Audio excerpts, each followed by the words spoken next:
బాహుబలి సినిమాలో బల్లాల దేవగా ఎంతో మంచి పేరు తెచ్చుకున్నారు హీరో రాణా దగ్గుపాటి. అది కూడా రామానాయుడు ఫ్యామిలీ నుంచి వచ్చారు. వెంకటేష్కి సొంత అన్న కొడుకు. అట్లాగే సురేష్ బాబు కొడుకైన రాణా దగ్గుపాటి ఇప్పుడు ఈ బెట్టింగ్ యాప్లను ప్రమోట్ చేశారు. ఆ బెట్టింగ్ యాప్లను ప్రమోట్ చేసిన ఆయన మీద కూడా కేసు నమోదైంది. ఇక మంచు లక్ష్మిది అయితే ఆల్రెడీ చెప్పిందే నేను. సో ఆవిడది గత కొద్ది రోజులుగా ట్రెండింగ్లో ఉంది. సో అలా ఆవిడ మీద ఎందుకు కేసు ఫైల్ చేయరు అని. ఇప్పుడు ఇదిగో ఎఫ్ఐఆర్ కాపీ కూడా ప్రస్తుతం నా దగ్గర ఉంది, ఒకసారి మీరు చూడొచ్చు.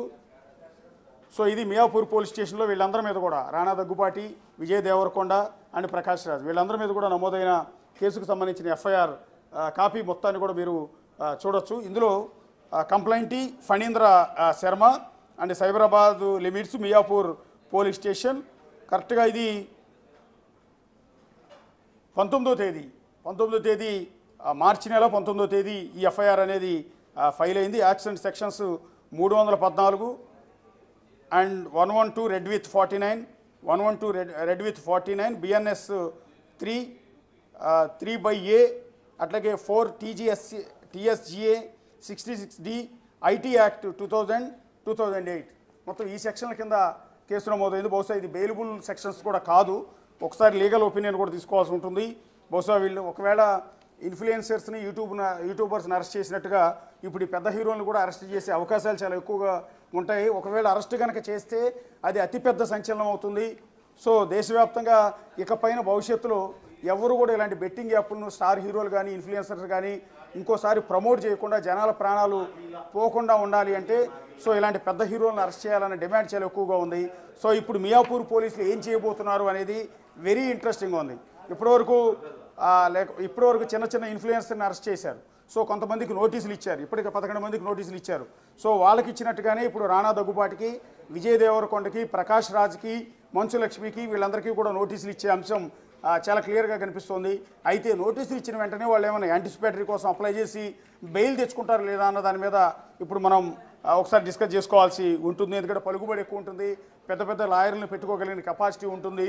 ఎందుకంటే అపరంగా ఈ బెట్టింగ్ యాప్స్ ద్వారా కోట్లాది రూపాయలు సంపాదించి ఉంటారు కాబట్టి ఆల్రెడీ వీళ్ళు డబ్బు ఉన్న వాళ్ళే కాబట్టి అలా ఏమన్నా చేయగలుగుతారా, లేదా పోలీసు విచారణకు అటెండ్ అవుతారా, వీళ్ళని కూడా అరెస్ట్ చేస్తారా, ఇవన్నీ కూడా జనాలు సంధిస్తున్న ప్రశ్నలుగా మనకు కనిపిస్తున్నాయి. ఈ ఎఫ్ఐఆర్లో ఒకసారి complaint name PM Phanindra Sharma son of late Venkateswararao. ఆయన ఇచ్చిన కంప్లైంట్ మేరకు, ఆయన కూడా శేర్లింగంపల్లికి సంబంధించిన వ్యక్తి. సో ఆయన ఇచ్చిన కంప్లైంట్ మేరకు ఈ ఎఫ్ఐఆర్ ఫైల్ అయింది. ఫస్ట్ ఆయన పెట్టిన కేసులో మొట్టమొదటి కేసు రాణా దగ్గుబాటి మీద ఫైల్ అయింది. Rana Daggubati serial number 1, serial number 2 Prakash Raj మీద కేసు ఫైల్ అయింది. అండ్ నెంబర్ 3 ఎఫ్ఐఆర్లో ఇప్పుడు నా చేతిలో ఉన్న ఎఫ్ఐఆర్లో నెంబర్ 3 విజయ్ దేవరకొండ మీద కూడా కేసు ఫైల్ అయింది. ఇక నెంబర్ 4 మంచు లక్ష్మి. ఈ ఎఫ్ఐఆర్లో ఫణీంద్ర శర్మ ఇచ్చిన కంప్లైంట్లో నెంబర్ 4 మంచు లక్ష్మి మీద కేసు ఫైల్ అయింది ఇందాక నేను చెప్పిన సెక్షన్ల ప్రకారం.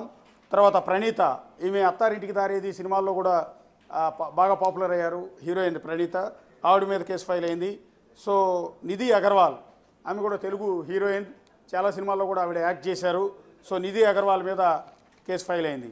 అండ్ దెన్ అనన్య నాగళ్ళ, ఈమె వకీల్ సాబ్ సినిమాలో క్యారెక్టర్ చేశారు. ఆ తర్వాత ఈ మధ్యకాలంలో వచ్చిన కొన్ని వెబ్ సిరీస్లో నటించారు, తెలుగు సినిమాలో కూడా నటించారు. తెలుగు అమ్మాయి ఆమె అనన్య నాగళ్ళ కూడా బెట్టింగ్ యాప్స్ని ప్రమోట్ చేసిన కారణంగా ఆవిడ మీద కూడా కేసు ఫైల్ అయింది. ఇక శ్రీముఖి తెలుగు యాంకర్, సో అన్ని స్టేజ్ షోల మీద ప్రోగ్రామ్స్ అన్నింటిలో కూడా యాంకరింగ్ హోస్ట్ చేస్తూ ఉంటారు, నానా హడావిడి చేస్తుంటారు శ్రీముఖి, ఆవిడ మీద కూడా కేసు ఫైల్ అయింది.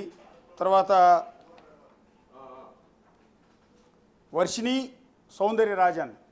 సౌందర్యరాజన్ మీద మియాపూర్ పోలీస్ స్టేషన్లో కేసు ఫైల్ అయింది. బహుశా ఈవిడ ఆల్రెడీ ఇప్పుడు పంజాగుట్ట పోలీస్ స్టేషన్లో విచారణకు హాజరైన ఆ వర్షిణినా లేకపోతే ఇంకొకళ్ళ అన్నది ఒకసారి క్రాస్ చెక్ చేసుకోవాల్సిన పరిస్థితి ఉంటుంది. ఇంకా ఎఫ్ఐఆర్ కూడా చాలా పెద్దగా ఉంది. దాదాపు 10 పేజీల ఎఫ్ఐఆర్ ఫైల్ చేశారు వీళ్ళందరి మీద కూడా. అట్లాగే వాసంతి కృష్ణన్ బహుశా ఈవిడ టీవీ సీరియల్ యాక్ట్రెస్సా లేకపోతే ఎవరన్నది చూడాల్సి ఉంటుంది. ఇక శోభా శెట్టి, ఈవిడ TV serial artist cum big బాస్కి వెళ్ళొచ్చిన లేడీ. అట్లాగే అమృతా చౌదరి ఎవరు అనేది కొద్దిగా డీటెయిల్స్ తీసుకోవాల్సి ఉంటుంది. నయని పావని, ఈవిడ కూడా షార్ట్ ఫిల్మ్స్లో నటిస్తూ ఉంటుంది, సాంగ్స్లో నటిస్తూ ఉంటుంది, అట్లాగే బిగ్ బాస్ కూడా వెళ్ళొచ్చింది. ఇక నేహు పదాన్ అనే ఇంకొక వ్యక్తి మీద కూడా కేసు ఫైల్ అయింది. అండ్ నేమ్ పండు